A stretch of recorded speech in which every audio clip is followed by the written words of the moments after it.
వెళ్ళిపోయింది, వెళ్ళిపోతోంది. ఆ తరంలో మనం వాళ్ళని కలిసి వాళ్ళతో గడిపిన మధుర క్షణాలు, వారి వల్ల నేర్చుకున్న పాఠాలు ఎన్నో ఉన్నాయి.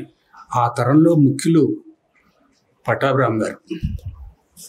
వారికి మా ఇంటిల్లపాదికి ఉన్న సాన్నిహిత్యం చెప్పాలంటే నాకు మాటలు రావట్లా. అది ఎంత సాన్నిహిత్యం అంటే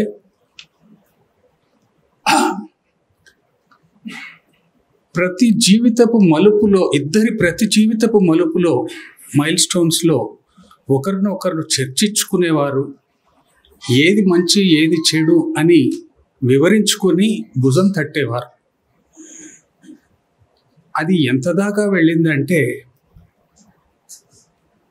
సార్ ముందు నేను చెప్పాలి, సారే దానికి ఆజ్యులు. తిరుపతిలో టీటీడీ ఈవోగా ఉన్నప్పుడు సార్ పట్టాభిరామ్ గారితో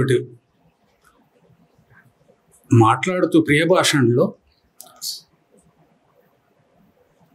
వేణుమాధవ్ గారికి ఏదైనా చేయాలి అని టీటీడీ తరఫున అని అంటే అది మీరే చేయగలరు, నేను వేణుమాధవ్ గారినే ప్రపోజ్ చేస్తున్నాను అని పట్టాభి గారు అనటం, వెంటనే వారు అంగీకరించడం, 50,000 నగదు టీటీడీ తరఫున నగదు నాన్నగారికి ఇచ్చి గజారోహణం చేయించి అంతటి మహనీయుల్ని ఆ సభ జరిపించటానికి కారణం పట్టాభి గారు. దాన్ని నిర్వర్తించడానికి కారణం రమణాచారి గారు. ఎంతలా మైమరిచిపోయి నాన్నగారు నాతో చెప్పారు. ఇవాళ నేను చెప్పదలుచుకున్నాను సభాముఖంగా. ఒరే శ్రీనాథ్, మా గురువు గారు అంటే నాన్నగారికి 3 గురువులు అండి. పివి నరసింహరావు, రామ్ నర్స్ గారు, చిత్తూరు నాగయ్య గారు.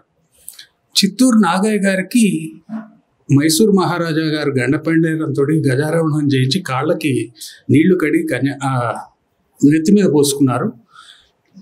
అలాంటి